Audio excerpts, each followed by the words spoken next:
and here are some tips for taking an online class. First, let's start by addressing the fact that we're human.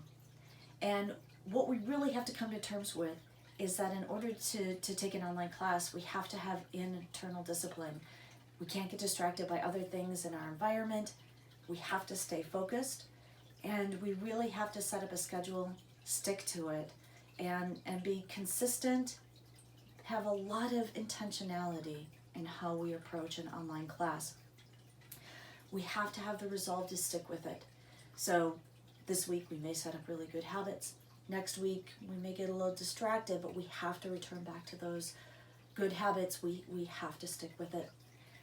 One of the things that I think can be really helpful in addressing this idea of human nature, and that's easy for us to get distracted, is to make sure in your house you have a dedicated place, that space where you're going to do your coursework. Try to set a dedicated time every few days where you're going to be doing your coursework. Now, if you were taking a face-to-face lecture, hopefully you were doing this already, so the online class shouldn't be that much different. You're just going to do things a little differently within that space and time. So let's talk a little bit specifically about tips for an online class. Once you have your dedicated space and your dedicated time, those places that will help instill good habits, and the time that's going to help you to instill good habits, some of the things that you're going to want to physically do is read the textbook chapter. I know we say this all the time. Read or scan the textbook chapter. It's absolutely crucial that you do this for an online class.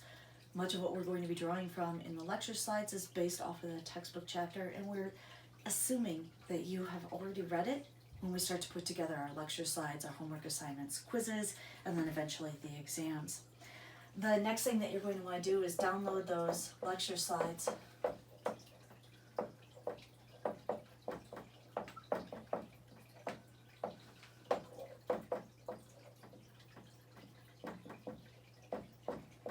Once you've downloaded the lecture slides, play them as a slideshow.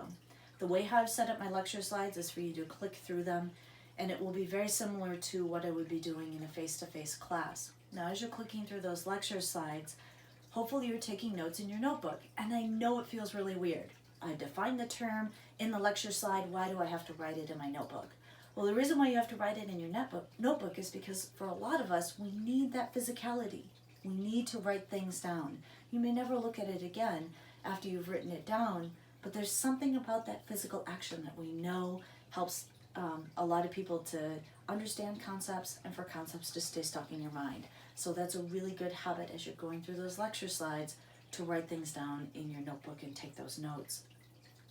The other thing that you're going to want to do is you're going to want to watch any recorded lectures that I have.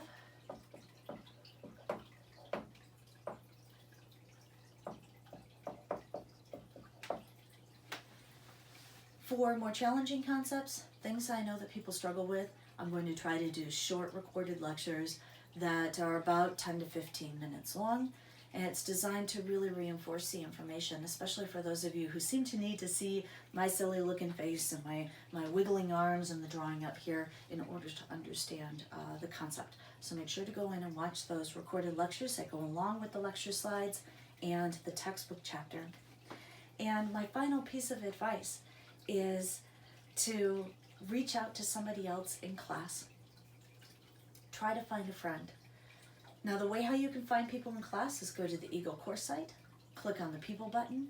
When you click on the People button, it'll bring up a list of everybody who is in this class and their email addresses. Reach out to them. Text them. Hopefully you have Skype program or some other program where you can video chat each other and see each other's faces. I think it's absolutely crucial to acknowledge the idea that we are social creatures. We love to be able to talk to somebody. And if we can talk to somebody else about biology, that seems to really, really help. Quiz each other on vocabulary words, ask each other those review questions, and really talk through the information that you've been learning about. If you can do this 2 or 3 times a week, for maybe 15 to 20 minutes, I think it will go a long way for helping to understand some of the challenging concepts. Now, along with that, you may want to do something that will feel a little weird at first. As you go through those lecture slides, read them aloud.